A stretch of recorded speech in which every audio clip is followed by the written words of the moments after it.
하나님 아버지 감사합니다. 한 주간도 주의 평안과 은혜 가운데 저희들을 지켜주시고 인도하시니 감사합니다.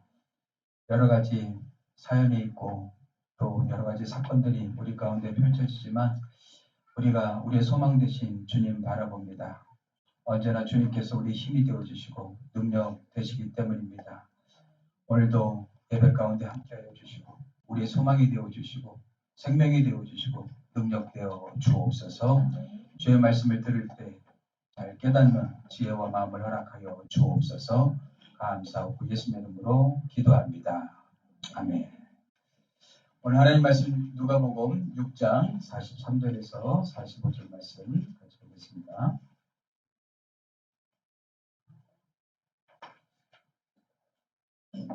우리 한 목소리 읽겠습니다. 시작. 못된 열매 맺는 좋은 나무가 없고 또 좋은 열매 맺는 못된 나무가 없느니라. 나무는 각각 그 열매로 아나니 가시나무에서 무화과를 또는 찔레에서 포도를 따지 못하느니라. 선한 사람은 마음에 쌓은 산에서 손을 내고 악한 자는 그 쌓은 안에서 악을 내나니 이는 마음에 가득한 것을 입으로 말합니다.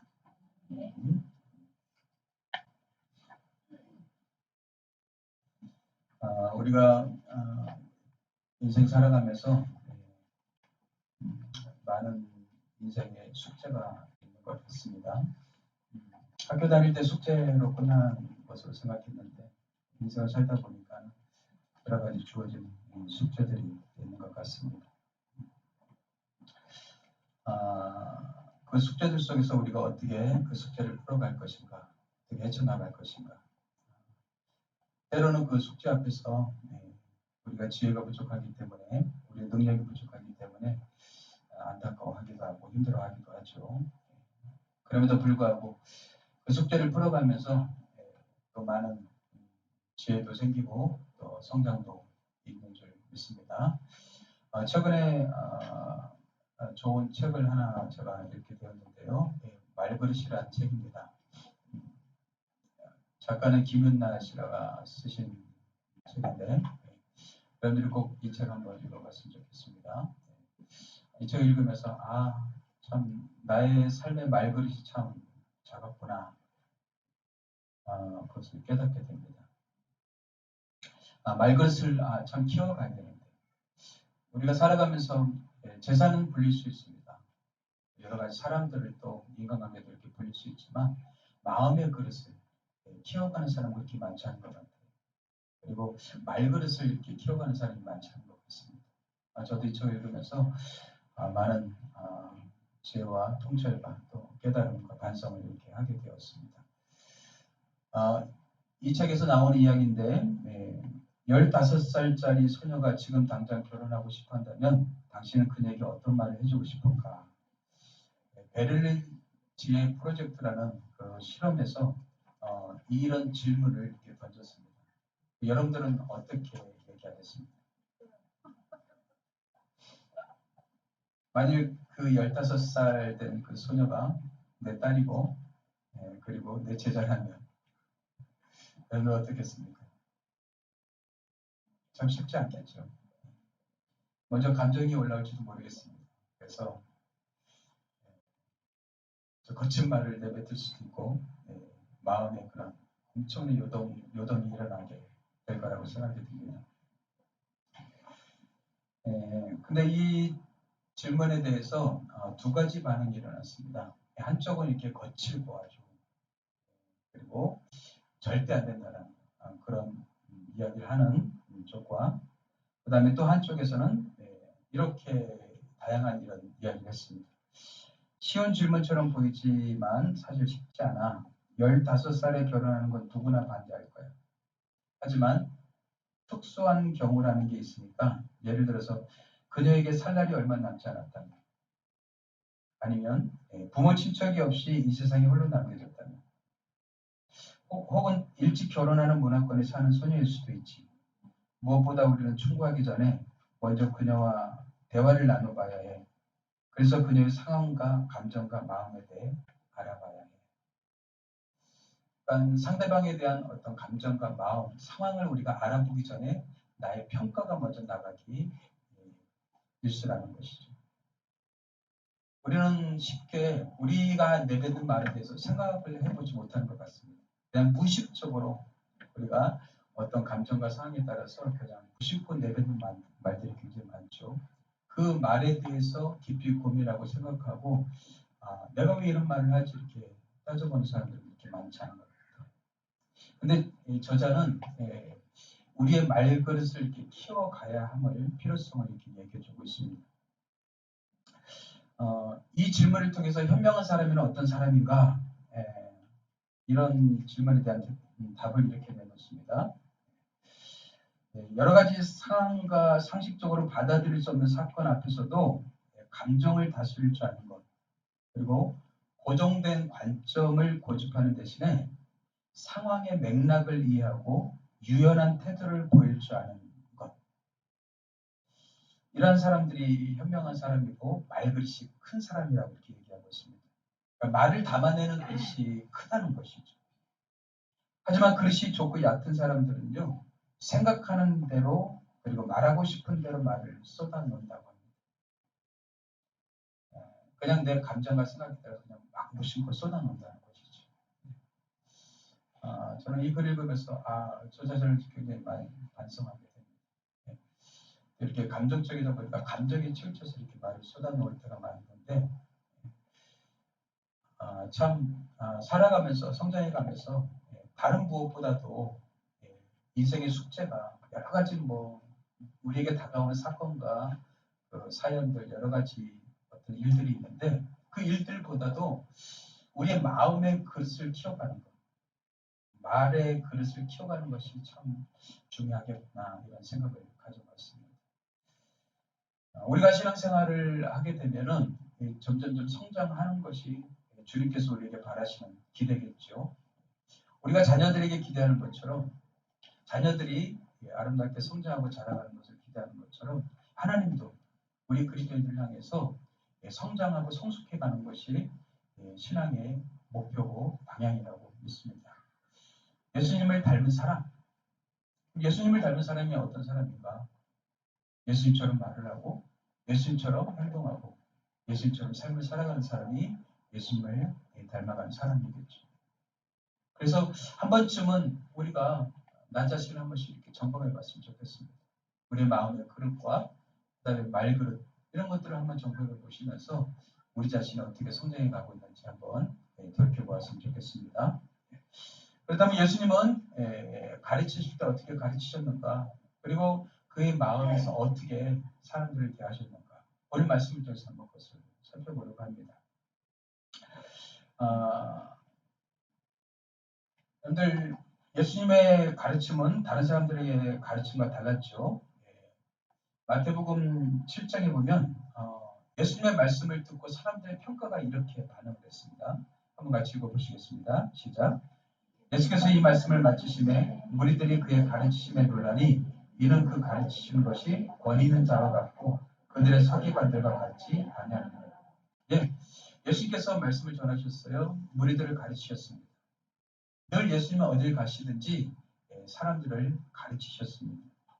왜냐하면 많은 무지가, 많은 오해가 사람들을 잘못된 방향으로 나가게 하기 때문에 그렇습니다. 그래서 올바른 진리, 올바른 가르침이 참으로 필요하다는 것이죠. 예수님은 어딜 가르치신지 하나님의 나라를 가르치셨고 그리고 진리가 무엇인가를 가르쳐 주셨죠. 특히 여러분들 마태복음 5장에서 7장까지는 우리는 산상수훈으로 잘 알려져 있습니다. 천국 백성들을 위한 가르침이죠. 이 천국 백성들은 어떻게 살아가야 될 것인가? 그것이 마태복음 5장에서 7장까지 아주 핵심적으로 이렇게 나타나고 있죠. 근데 이 설교, 이 가르침을 들은 사람들의 반응이 어땠습니까? 놀랐다고 지금 얘기하고 있습니다. 그의 가르치심에 놀라니 이는 그 가르치시는 것이 권위 있는 자와 같다 이렇게 얘기하고 있어요. 예수님의 가르침은 권위 있는 가르침이었다는 거예요. 예수님의 설교를 듣고 깜짝 놀라면서 설교가 참 다르구나. 우리가 맛있는 음식점에 가면 우리가 어떻게 반응하죠? 이야, 맛있다. 특별한 이 집만의 어떤 비법이 있을 거라고 생각하죠. 그것과 같이 말씀을 들을 때, 예수님 말씀을 들을 때 마음에 부딪히는 것이 달랐단 말이에요. 말씀이 내 안에 부딪히면서 깨닫는 것이 달랐다는 것이죠. 그렇다면 그 당시 말씀을 가르치던 이 서기관들, 대표적인 사람들이 서기관들이고 바리새인들인데 이 사람들의 가르침과 예수님의 가르침이 어떤 차이가 있었을까?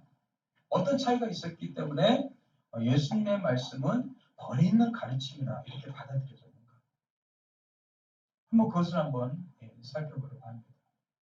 우리도 이 예수님의 그 가르침 마음 이것을 배우면서 우리도 세상 사람들에게 이런 도전과 영향을 줘야 되지 않겠습니까?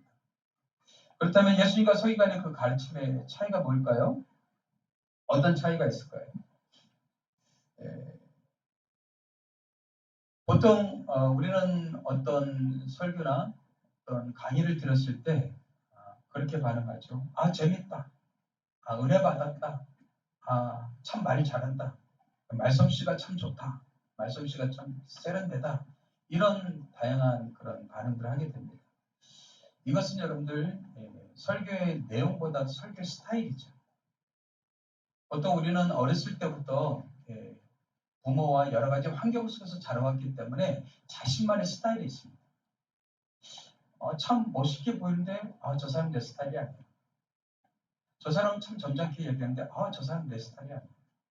근데 어떤 사람은 좀 약간 예의 없어 보이는데 저 사람 내 스타일이야. 내가 좋아하는 스타일이야. 이렇게 반응을 한단 말이죠. 이건 스타일의 문제입니다. 그래서 사람들은 스타일은 무의식적으로 나에게 다가오는 것이기 때문에 그 스타일에 따라서 어떻게 해요? 참 좋았다, 재밌었다 이렇게 반응한단 말이죠. 그런데 예수님이 막 웃겨가면서 설교하셨을까요? 예수님이 쓰는 유머는 아주 고급 유머였죠.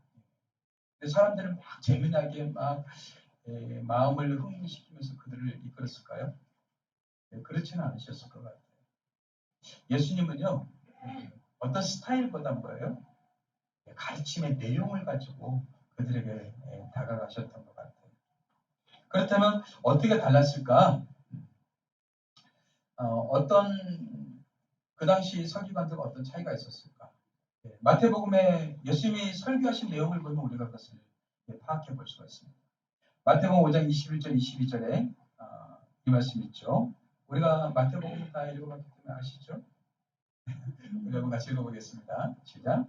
옛사람에게 말한 바 살인하지 말라. 누구든지 살인하면 심판을 받게 되리라 하였다는 것을 너희가 들었으나 나는 너희에게 이르노니 형제에게 노하는 자마다 심판을 받게 되고 형제를 대하여 나가려 하는 자는 공회에 잡혀가게 되고 미련한 놈이라 하는 자는 지옥불에 들어가게 되리라. 우리가 이 말씀을 알고 있게 되면 우리는 이 말씀을 가지고 또 나를 또 합리하고 또 사람들한테 이용하게 되죠.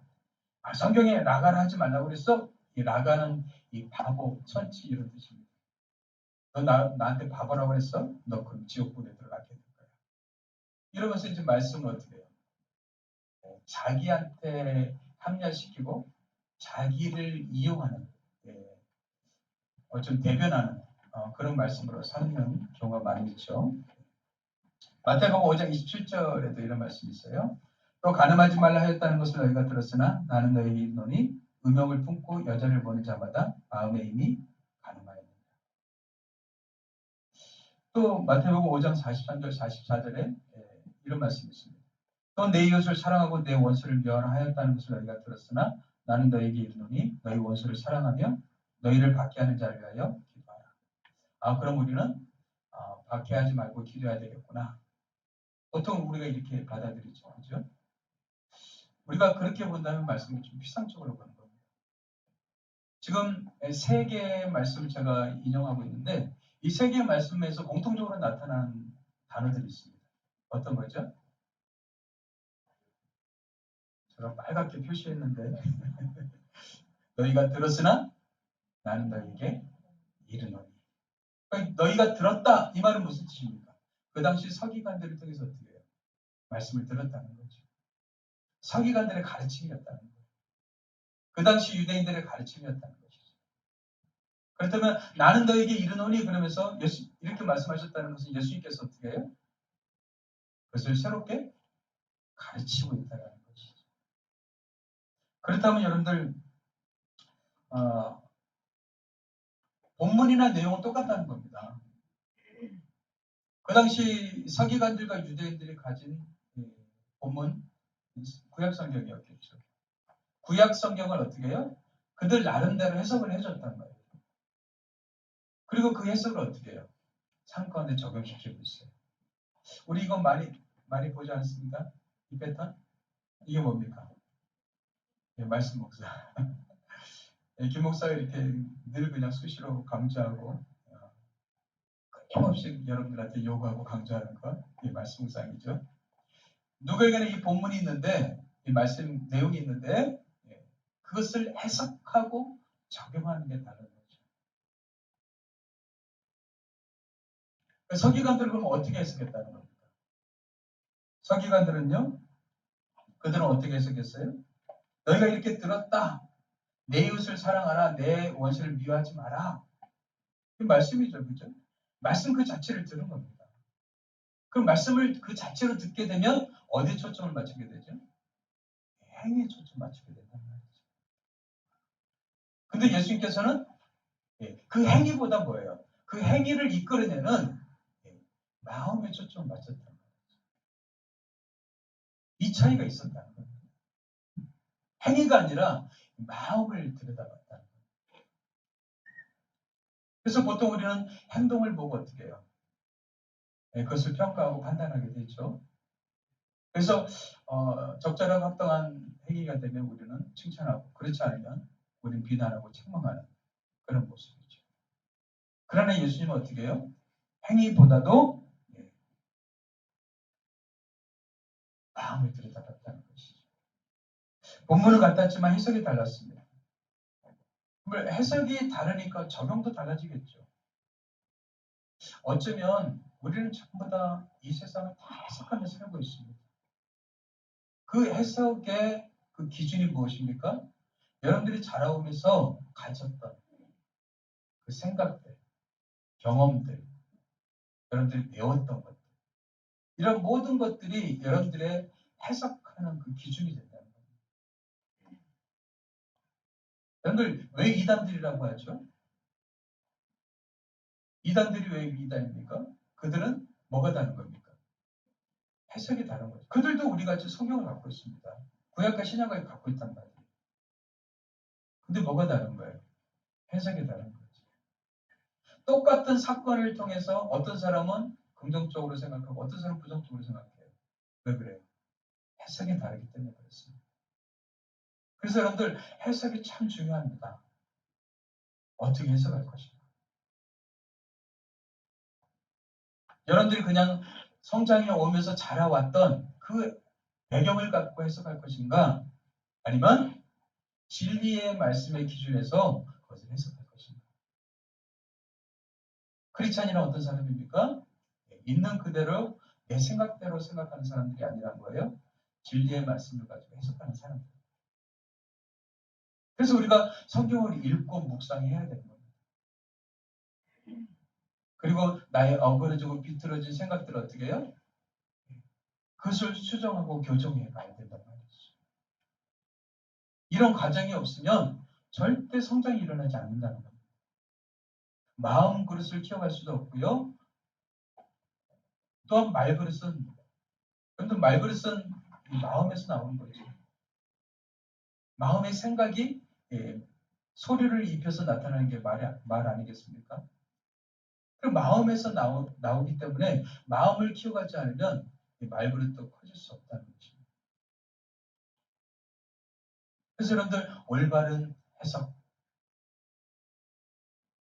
해석을 통해서 그것을 바르게 적용할 수 있는 그런 지혜가 우리 크리스천들에게 필요하단 말이죠. 예를 들어서 여러분들 마태복음 6장 33절 너무나 잘 아는 말씀이 있죠. 그런즉 너희는 먼저 그의 나라와 의를 구하라. 그리하면 이 모든 것을 너희에게 더하시리라. 이 말씀에서 가장 중요한 단어는 어떤 단어일까요? 우리는 축복을 받는 것에 더 많은 관점을 두고 있기 때문에 더하시겠다라는 이 표현들이 확 다가와요. 근데 이 본문에서 가장 중요한 단어는요, 먼저입니다. 먼저. 먼저라는 것은 무슨 뜻이에요? 우선순위라는 거예요. 우선순위. 우선순위. 어떤 것보다 우선순위를 두라는 것이죠. 우선순위가 뭡니까? 크리스찬의 우선순위는요, 그의 나라와 의라는 거예요. 하나님의 나라와 의가 우리 크리스찬의 우선순위라는 거예요. 세상 사람들처럼 그냥 잘 먹고 잘 살고 좋은 집 가고 좋은 차 끌고 세상 사람들처럼 막 더 풍성하게 만들어가고 이게 우리의 우선순위가 아니라 하나님의 나라와 의가 우선순위라는 것이죠. 그런 사람들에게 그리하면 이 모든 것을 내게 더하시리라. 이게 하나님의 약속이에요. 그런데 약속은 하나님 앞에 우리는 약속을 갖고 주장하고 기도하는 겁니다. 하나님께서 이렇게 말씀하지 않으셨습니까? 제가 이렇게 살았습니다. 주님께서 이렇게 일하셔야 되지 않겠습니까? 이게 기도란 말이죠. 근데 우리는 약속은 그냥 뒤로 하고 이 축복에 더 마음이 가 있단 말이죠. 그렇게 되면 우리는 성경을 잘못 보게 돼 있단 말이에요. 근데 무의식적으로 우리도 모르게 그렇게 성경을 보고 있어요. 서기관들과 예수님의 결정적인 차이가 무엇입니까? 서기관들의 행위를 봤어요. 예수님은 마음을 보셨습니다. 그래서 여러분들 행위보다 마음을 보는 연습을 자꾸 하셔야 됩니다. 선생님들은 학생들의 마음을 들여다보고 부모님은 자녀들의 마음을 더 들여다보고 또 친구 간에 서로 대화하고 얘기할 때도 어떻게 해요? 마음을 좀 더 들여다볼 수 있는 누군가가 내 마음을 이해해 줄 수 있다면 우리는 마음을 열지 않겠습니까? 그러나 어떤 사람하고 얘기하는데 그 사람이 나의 마음을 보지 않고 그냥 겉으로 드러난 것만 가지고 평가한다면 우리는 입을 닫게 되어버리죠. 이 자녀들도 마찬가지죠. 근데 우리도 모르게 그런 어리석은 그런 행동과 말과 모습들이 우리 가운데 자꾸 드러난단 말이에요. 어른이 되었음에도 불구하고. 몸은 어른으로 자라났지만 내면과 마음이 성장하지 않았어요. 우리는 그런 사람을 성인 아이라고 그랬죠. 어른 아이라고 합니다. 겉모습은 어른이 되었지만 마음은 계속 어떻게 해요? 그 감정과 그 사건에 그냥 휘둘리게 되고 그리고 어린이처럼 그렇게 감정을 폭발하게 되고 말하게 되는 우리 안에 그런 모습들이 다 있단 말이죠. 제가 서두에 인생 숙제가 있다고 그랬습니다. 물론 여러 가지 우리가 만나는 이 사건과 뭐 여러 가지 어려운 문제들 인생의 숙제일 수도 있겠지만 저는 마음 그릇을 키워가는 게 저는 인생 숙제인 것 같아요. 어떻게 좀 더 키워갈 수 있을까? 어떻게 좀 더 키워갈 수 있을까? 키워가다가도 한순간에 그냥 확 엎어져 버려요. 나도 모르게 그 무의식적인 그런 감정과 상처, 아픔들이 내 안에서 나타나기 때문에 그렇습니다. 흙탕물을 여러분들 가만히 놔두면 위에는 맑은 물이 되죠. 밑에는 흙탕물이 가라앉습니다. 근데 마치 젓갈로 그냥 한번 확 휘두르면 어떻게 돼요? 전부가 뿌옇게 되어버렸듯이 우리가 그럴 때가 많단 말이죠. 그래서 우리는 자꾸 여러분들 마음을 들여다보는 연습을 하셔야 됩니다. 마음의 그릇을 키워가는 연습을 자꾸 하셔야 된단 말이죠. 예수님은 행위보다 마음을 다루었습니다. 그래서 서기관들은 간음이라는 행위에 초점을 맞췄습니다. 그래서 간음을 했느냐 안 했느냐 이것을 가지고 따졌지만 예수님은 그 간음을 만들어내는 음욕에 대해서 얘기하고 있습니다. 결국 우리의 마음에서 그 음욕이 나타났기 때문에 행동으로 나타나는 거 아니겠어요? 그래서 더 근원적인 문제를 예수님은 다루고 있단 말이죠. 간음이 행위고 열매고 결과라면 음욕은 뿌리고 원인이고 마음이기 때문에 그렇습니다. 그래서 뿌리, 원인이, 마음의 근원이 바뀌지 않고서는 절대로 바뀌지 않는다는 거죠.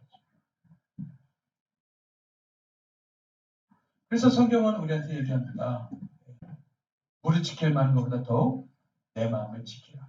생명의 근원이 이에서 나니라.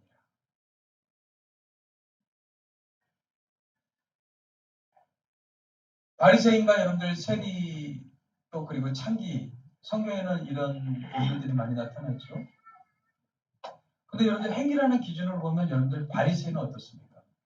굉장히 영성이 있고 믿음 있는 사람으로 비춰져요. 근데 예수님은 바리새인들 향해서는 굉장히 성을 많이 내셨어요. 하지만 세리 창기들 향해서는 어떻습니까? 그들 향해서는 굉장히 관대하셨습니다. 마음이라는 관점에서 보니까는 그 평가가 완전히 달라지는 겁니다. 우리는 사람들한테 잘 속이죠.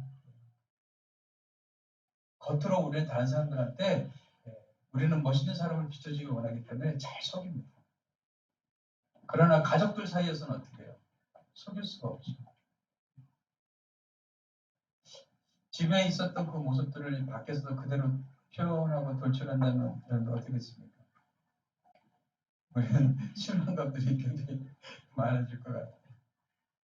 그런데요, 우리 다 그렇습니다. 저도 그렇고요. 네, 다 똑같습니다. 그게 그래서 우리는 죄인이라는 겁니다. 그래서 예레미야는 우리의 마음이 부패하고 거짓되다 이렇게 얘기하고 있습니다. 근데 자기의 거짓되고 부패한 마음을 모르는 사람은 자기를 속이는 자라고 했어요. 근데 사람들이요 이것을 모르고 살아가는 말이죠. 사실 불행하고 힘든 것은 우리의 마음의 힘듦이죠. 마음의 불행이죠. 마음을 관찰하고 살피는데 게을리했기 때문이었습니다. 그러나 여러분들 하나님의 말씀을 가지고 여러분들의 마음을 살피는데 게을리하지 마십시오. 말씀을 갖고 여러분들의 마음을 자꾸 들여다보셔야 돼요. 그래서 내가 왜 이런 행동을 하는지, 내가 왜 이런 모습, 왜 이런 감정이 나타나는지 그것은 틀림없이 원인이 있습니다. 우리가 자란 환경과 무관하지 않습니다. 내가 받은 상처와 무관하지 않는단 말이에요. 아버지로부터 어머니로부터 친구들로부터 선생님으로부터 받은 상처 아픔들이 우리 안에 고스란히 남아있기 때문에 그렇습니다. 그렇다면 그것을 어떻게 해결합니까? 직면하셔야 돼요. 문제는요 직면하라고 있는 것이지 피하라고 있는 것이 아니기 때문에 그렇습니다. 여러분들이 직면하셔서 어떻게 해요? 아팠다, 힘들었다, 그때는 화가 났다, 정말 짜증이 났다 이렇게 표현을 하셔야 돼요. 그래서 주님을 통해서 어떻게 해요? 여러분들의 마음 위로를 받으셔야 됩니다. 그래야지 그 감정의 찌꺼기가 내 안에 남아있지 않기 때문에. 여러분들의 감정의 찌꺼기를 제거하십시오. 걸러내셔야 돼요. 그렇지 않으면 계속 우리는 어떻게 해요? 어른이 되어도 어린아이 같은 그런 모습이 남아있을 수밖에 없다는 것입니다. 오늘 본문에서 주님은 행위보다 마음을 들여다봐야 할 그 이유를 설명해 주고 있습니다. 다시 한번 오늘 말씀 보십시오. 못된 열매 맺는 좋은 나무가 없고 좋은 열매 맺는 못된 나무가 없느니라. 나무는 각각 그 열매로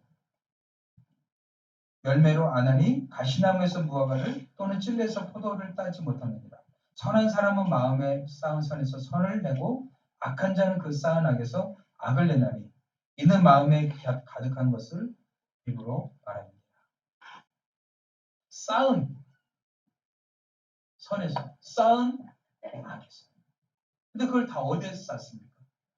마음의 그릇에 담는단 말이에요. 마음의 그릇에 담는데 그 그릇에 있는 것이 우리 가운데 어떻게 해요? 나타나고 표현되어진단 말이죠.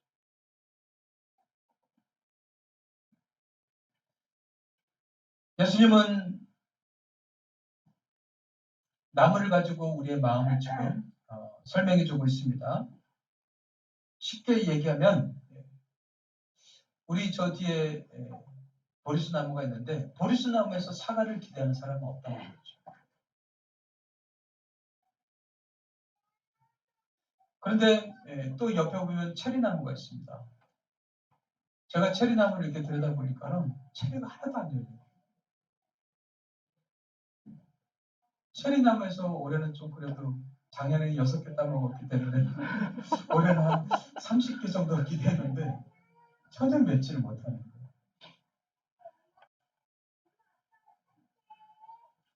주님은 우리의 마음에서 선한 마음, 주님의 마음을 기대하고 계십니다. 우리 안에서 악한 것을 기대하지 않는다는 말이죠. 왜요? 우리의 마음은 이제 주님이 주인이 되어주셨고 우리를 통치하시고 다스리기 때문에 그렇습니다. 크리스찬이는 어떤 사람입니까? 주님의 통치를 받는 사람이죠. 주님의 다스림을 받는 사람이죠. 그렇다면 주님의 열매를 맺어야 될 줄 믿습니다.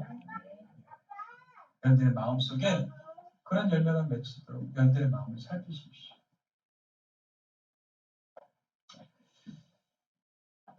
여러분들이 어떤 것이든 간에 행위로 보지 마시고 마음으로 이렇게 접근해 왔으면 좋겠습니다. 로마서 10장 2절에 이런 말씀이 있어요. 너희는 이 세를 본받지 말고 오직 마음을 새롭게 함으로 변화를 받아 하나님의 선하시고 기뻐하시고 온전하신 뜻이 무엇인지 분별하도록. 근데 분별력은 어디서 나온다는 겁니까? 마음을 새롭게 함으로써 나온다. 마음을 새롭게 함으로써. 마음 중심으로 보니까 주님의 마음의 중심으로 보니까 우리 안에 주님의 그 분별력을 갖기 시작한단 말이죠. 그래서 크리스찬들은 이 마음 속에서 어떻게 해요? 주님의 분별력을 가지고 선하시고 기뻐하시고 온전하신 뜻이 무엇인지 분별하면서 살아가는 사람이 크리스찬이란 말이죠. 여러분들의 마음에 무엇을 담겠습니까? 이 시대의 유행을 담겠습니까? 이 시대의 가치관을 담겠습니까? 아니면 영원토록 변함없는 하나님의 진리의 말씀을 가치관으로 담겠습니까? 지금은 포스트 마더니즘 시대죠. 우리 친구들은 친구들을 통해서 또 인터넷 정보를 통해서 수많은 가치와 세계관들을 듣고 있습니다. 그것을 담고 살아가는 사람과 그렇지 않은 사람. 진리의 말씀을 깊이 묵상하면서 자기의 마음에 담는 사람. 결국 우리는 들은 대로 믿기 때문에 그렇습니다. 그래서 로마서에서 뭐라고 얘기하고 있습니까? 믿음은 들음에서 난다. 들음을 통해서 어떻게 해요? 내 안에 그것이 믿음이 되어지고 그 믿음대로 우리는 행동하기 때문에 그렇습니다. 근데 세상의 기준은요, 점점점 어떻게 해요? 하나님이 없다. 하나님이 없다라는 사상과 가치관과 세계관으로 치닫고 있습니다. 그래서 여러분들이 분별해서 여러분들 들으시고 보셔야 돼요. 특히 오늘 여러분들 유튜브 얼마나 많은 정보와 많은 기사들이 있습니다.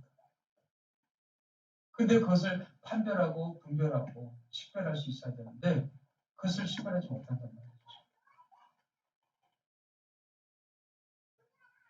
여러분들의 마음속에 진리로 먼저 그것을 쌓아가십시오.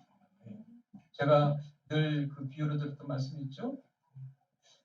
진폐하고 위폐하고 구분하는 방법.